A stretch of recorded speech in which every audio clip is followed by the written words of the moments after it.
जयकारा शेरा वालिदा बोल साचे दरबार की जय। जय माता दी। माता के बुलावे पे मैं पहुंच गया हूं श्री माता वैष्णो देवी कटरा। आज की वीडियो बहुत ही स्पेशल होने वाली है। इस वीडियो में मैं आपको RFID कार्ड, यात्रा सिम कार्ड, कटरा और भवन के डॉर्मेट्री के बारे में बताऊंगा। तो चलिए जुड़ जाइए मेरे साथ मां वैष्णो देवी के इस पवित्र यात्रा में। माता के जयकारे के साथ अपनी इस यात्रा को शुरू करते हैं।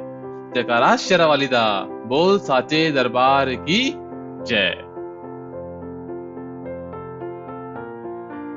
जय माता दी।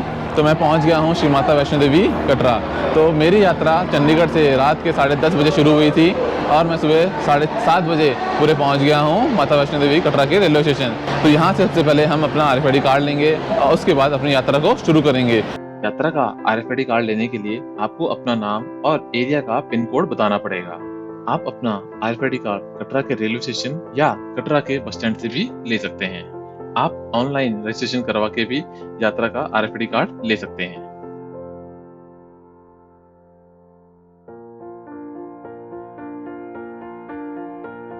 तो अब यहाँ से हम जा रहे हैं बाहर, जहाँ से हम ऑटो लेके सबसे पहले जाएंगे कटरा के बस स्टैंड। तो ये देखिए, ये है यहाँ का ऑटो स्टैंड। तो यहाँ पे अगर आप बाणगंगा जाना चाहते हैं या बस स्टैंड जाना चाहते हैं तो आपको उसके लिए यहाँ से ऑटो मिल जाएगा। तो भैया क्या रेंट है यहाँ पे?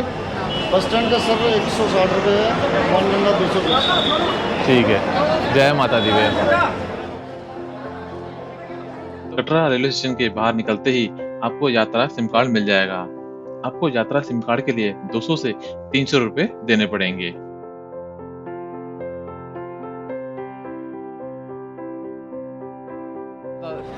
जय माता दी। तो मैं पहुंच गया हूं कटरा के बस स्टैंड। तो ये देखिए, ये है यहाँ का बस स्टैंड। तो अगर आप जम्मू से ट्रेन में आ रहे हैं तो आप जम्मू से बस पकड़ के सीधा यहाँ पे पहुँच जाइए।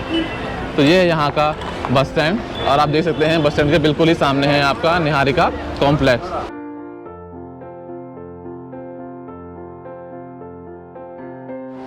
तो ये है यहाँ के डॉर्मेटरीज। अगर आपको डॉर्मेटरी से लेने हैं तो आपको उसकी बुकिंग ऑनलाइन ही करानी पड़ेगी।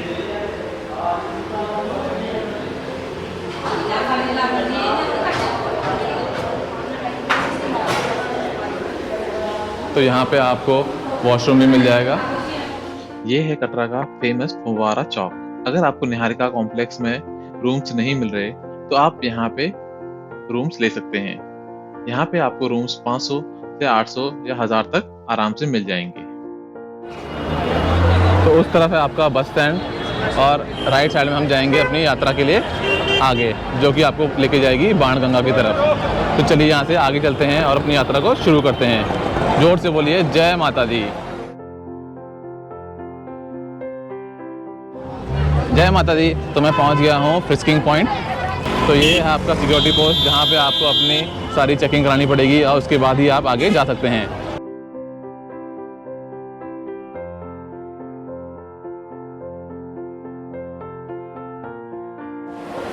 जय माता दी। तो मेरी यात्रा अब शुरू हो चुकी है। फ्रिस्किंग गेट से सिक्योरिटी चेक करने के बाद अब मैं आगे निकल पड़ा हूँ। तो यहाँ से हम सबसे पहले जाएंगे आगे और देखेंगे कहाँ से हमारा रास्ता कट रहा है नए मार्ग के लिए, और हम जानेंगे कि हाँ घोड़े पिट्ठू के लिए क्या क्या चार्जेस हैं। तो ये देखिए, जैसे ही आप फ्रिस्किंग पॉइंट से 100 मीटर आगे आएंगे तो आपको नया रास्ता दिखाई देगा, ताराकोट मार्ग। तो ये देखिए, ये यहाँ पे गुलशन जी का लंगर लग रहा है। जय माता दी। तो मैं पहुंच गया हूं पोनी पालकी पिट्ठू काउंटर। तो अगर आप भी यहाँ पे पोनी या घोड़े लेना चाहते हैं तो आप उसके लिए यहाँ पे पर्ची कटा के आगे जा सकते हैं। भैया क्या चार्जेस हैं घोड़े के? जी, घोड़े के क्या चार्जेस हैं? 650। कहाँ तक के? अधगढ़ और भवन तक के? 1250। और पालकी के? पालकी का अधगढ़ 1850, 1800 अधगढ़ 3150। तो आप यहाँ से पिट्ठू या पालकी लेके माता के भवन जा सकते हैं। तो चलिए यहाँ से हम आगे चलते हैं और अपनी यात्रा को जारी रखते हैं। जोर से बोलिए जय माता दी। जय माता दी। तो मैं पहुँचने वाला हूँ। जय माता दी। तो मैं पहुँचने वाला हूँ बाणगंगा। तो ये देखिए, ये है बाणगंगा का नया पुल जो पिछले काफ़ी टाइम से कंस्ट्रक्शन पे था। तो यहाँ से देखिए, तो आप देख सकते हैं यहाँ पे अभी पानी का फ्लो कितना ज़्यादा तेज़ है। तो जो अभी पिछले 1-2 महीने से बारिश हो रही है, तो उसी के कारण यहाँ पे पानी का फ्लो बहुत ही तेज़ है। तो कहते हैं यहीं पे माँ वैष्णवी ने अपने बाणों से माँ गंगा को निकाला था और हनुमान जी की प्यास को बुझाई थी, इसीलिए इस जगह को बाण गंगा कहते हैं। तो यहाँ पे काफ़ी लोग अपने बालों का दान भी करते हैं, इसीलिए इस जगह को बाल गंगा भी कहा जाता है। तो अगर आप बाण गंगा में अपने सामान को जमा करना चाहते हैं तो आपको यहाँ पे उसकी क्लॉक रूम की फैसिलिटी भी मिल जाएगी। तो यहाँ पे आप बहुत ही मिनिमम चार्जेस पे अपना सामान को जमा कर सकते हैं। तो ये है बाण गंगा का प्राचीन मंदिर, तो इसके दर्शन कर लीजिए और बोलिए जय माता दी।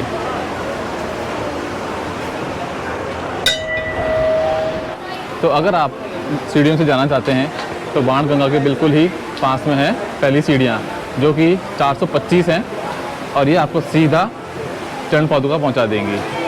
पर ध्यान रखिए, अगर आप वृद्ध हैं या आपके पैरों में दर्द है या आपको कोई भी हार्ट की डिसीज़ है तो आप इन सीढ़ियों का यूज़ ना करें। तो चलिए हम यहाँ से आगे चलते हैं।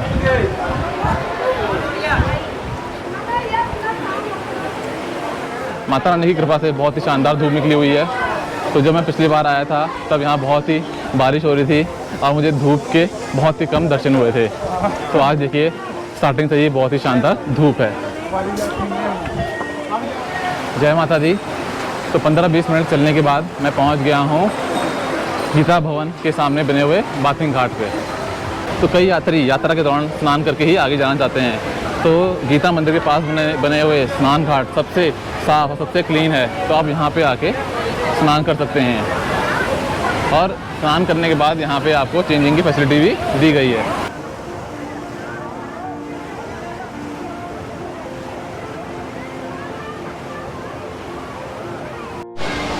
तो चलिए यहाँ से अब आगे चलते हैं और अपनी इस यात्रा को जारी रखते हैं। जय माता दी। तो मैं पहुँचने वाला हूँ चरण पादुका। चरण पादुका आपका पहला स्टॉप है आफ्टर बाण गंगा। तो ये देखिए, ये है चरण पादुका।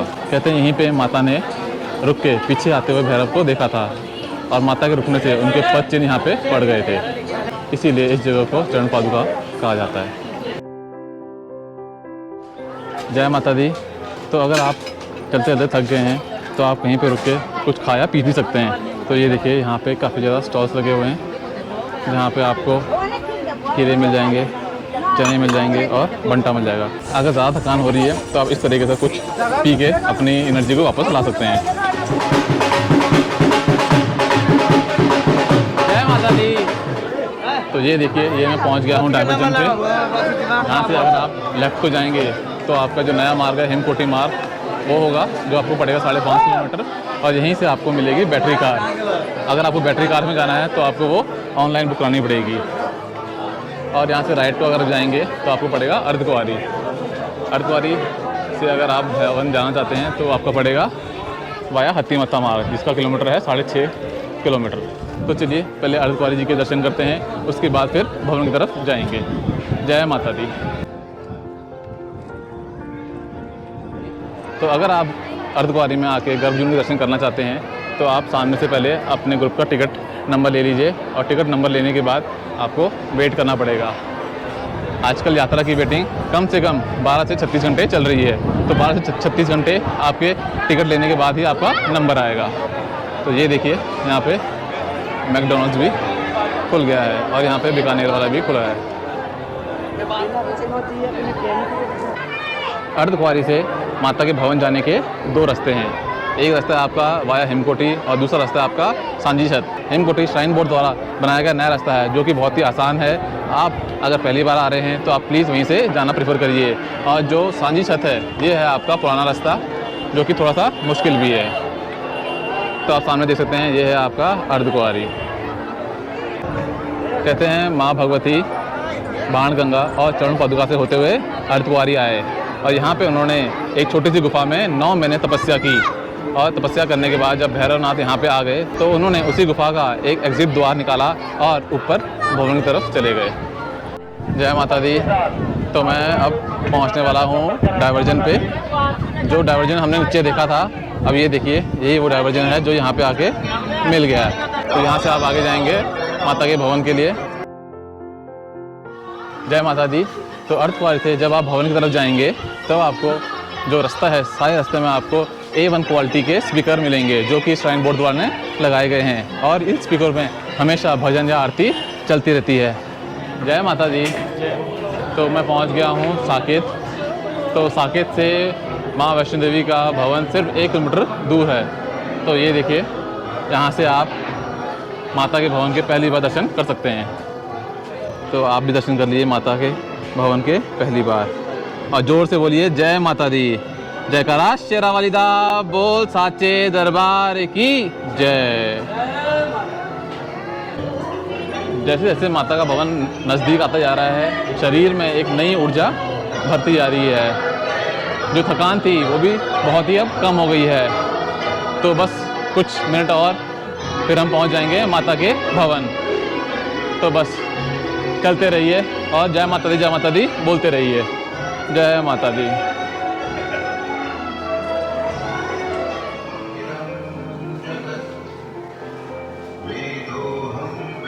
जय माता दी। तो मैं भवन के चेक पोस्ट को क्रॉस कर चुका हूँ। तो जैसे चेक पोस्ट को क्रॉस किया है तो ये देखिए, यहाँ पे एक पार्वती भवन बन रहा है। तो ये बिल्कुल ही नया भवन बन रहा है। अभी जब मैं लास्ट टाइम आया था तब इस तरीके का कोई भी चीज़ यहाँ पे नहीं थी। तो ये भी एक नया कंस्ट्रक्शन हो रहा है। तो इसके पहले इस साइड यहाँ पे लॉकर नंबर 1 हुआ करता था, जो कि अब बंद हो गया है। तो इसका काम अभी प्रगति पे है। जब इसका काम ख़त्म हो जाएगा तब मैं आपको इसकी दोबारा से एक लेटेस्ट वीडियो बना के अपडेट करूँगा। तो चलिए यहाँ से हम आगे चलते हैं और माता के भवन की तरफ चलते हैं। जोर से बोलिए जय माता दी।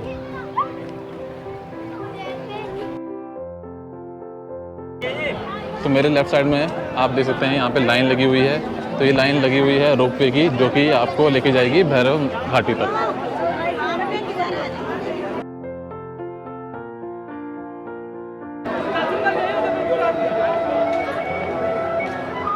तो मैं पहुंच गया हूं अभी मनोकामना भवन।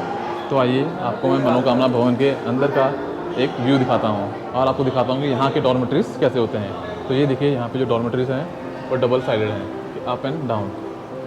तो ये यहाँ के डॉर्मेटरीज, जिसका आपको चार्जेस पड़ेंगे 150, और ये भी आपको एडवांस में बुक कराना पड़ेगा। जय माता दी। तो नहा के और कपड़े चेंज करके मैं तैयार हूँ माता के दर्शन करने के लिए। तो अब मैं जा रहा हूँ दर्शनों से पहले अपने सामान को जमा करने के लिए लॉकर नंबर 2 और लॉकर नंबर 3 की तरफ। तो देखते हैं वहाँ जाके कितना रश होता है और कितनी जल्दी हमें जगह मिल जाती है अपने सामान को रखने के लिए। तो चलिए, तो लॉकर रूम में आपको इस तरीके का लॉक और चाबी दी जाएगी, और उसके बाद आपको यहाँ पे बने हुए लॉकर में देखना है कि कौन सा लॉकर खाली है। जैसे कि यहाँ पे अभी 426 नंबर लॉकर खाली है। आपको यहाँ पे अपना सारा सामान रखना है, ताला लगा के चाबी को अपने साथ लेके जाना है, और वापस आते वक्त चाबी को और ताले को यहाँ पे डिपॉजिट करना है। जय माता दी। तो मैं दर्शन करके बाहर आ गया हूँ। मेरे दर्शन बहुत ही अच्छे हुए हैं, बहुत ही खुले हुए हैं। मेरे दर्शन सिर्फ 30 मिनट में हो गए थे, क्योंकि वहाँ पे अंदर कोई भी भीड़ नहीं थी। तो जब आप अंदर में जाएंगे, मंदिर के अंदर आपको माँ वैष्णवी के पिंडी स्वरूप में दर्शन होंगे। तो आप भी दर्शन कर लीजिए माँ वैष्णवी के, और मेरे साथ जोर से बोलिए जय माता दी। दर्शन करने के बाद जब आप बाहर आएंगे तो आपको दिखाई देगा ये सोवेनियर शॉप, जो कि एक प्रसाद केंद्र भी है। तो आप यहाँ पे आके इस तरीके का प्रसाद भी ले सकते हैं, जो कि आपको 100 रुपये में 4 पंचमेवा प्रसाद मिलेंगे। तो दर्शन करने के बाद अब मैं यहाँ से एग्जिट लेके जाऊँगा भैरव घाटी, जहाँ पे मैं दर्शन करूँगा भैरवनाथ जी के।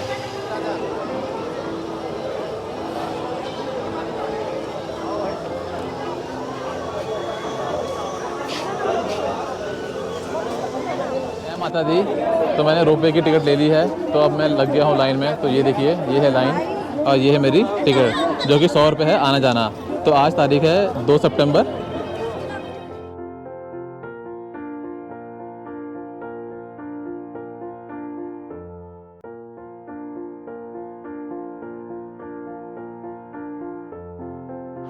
तो आप जब भी माँ वैष्णो जी के दर्शन करने के लिए आएँ, भैरव घाटी ज़रूर आएँ, भैरव घाटी के दर्शन ज़रूर करें और उनका आशीर्वाद लेके अपनी यात्रा को पूरा करें। तो चलिए यहाँ से चलते हैं अंदर। बोलो भैरव बाबा की। तो भैरव जी के दर्शन करके अब मैं बाहर आ गया हूँ, और भैरव जी के दर्शन करके मेरी यात्रा पूरी हुई। माँ भगवती आप सभी की मनोकामनाएं पूरी करे। तो मेरे साथ जयकारा लगाइए जयकारा शेरा वालिदा बोल साचे दरबार की जय।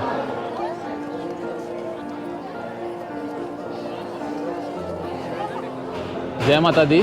तो माता के दर्शन करने के बाद मेरे भैरव जी के दर्शन भी हो गए हैं और अब मुझे बहुत ही भूख लग रही है। तो मैं भैरवनाथ जी के पास बने हुए भोजनालय से मैंने कुछ ऑर्डर किया है। तो मैंने ऑर्डर किया है राजमा राइस, हलवा और एक रियल का जूस। तो चलिए जाके अपना ऑर्डर को लेते हैं। जय माता दी। तो मैं खाना लेके बैठ गया हूँ खाना खाने के लिए। तो ये देखिए, ये है राजमा राइस, ये है हलवा और ये है मेरा मिक्स फ्रूट जूस। तो चलिए इसको खाते हैं और देखते हैं कि इसका टेस्ट कैसा है। राजमा राइस तो बहुत ही बढ़िया है। एक बार हलवा भी टेस्ट करके देखते हैं। हलवा भी बहुत ही ज़्यादा टेस्टी है, ना ज़्यादा मीठा है ना ज़्यादा तीखा है। तो मैं अभी इस खाने को फिनिश करता हूँ, तो फिर इसके बाद मैं आपसे दोबारा कनेक्ट होऊंगा।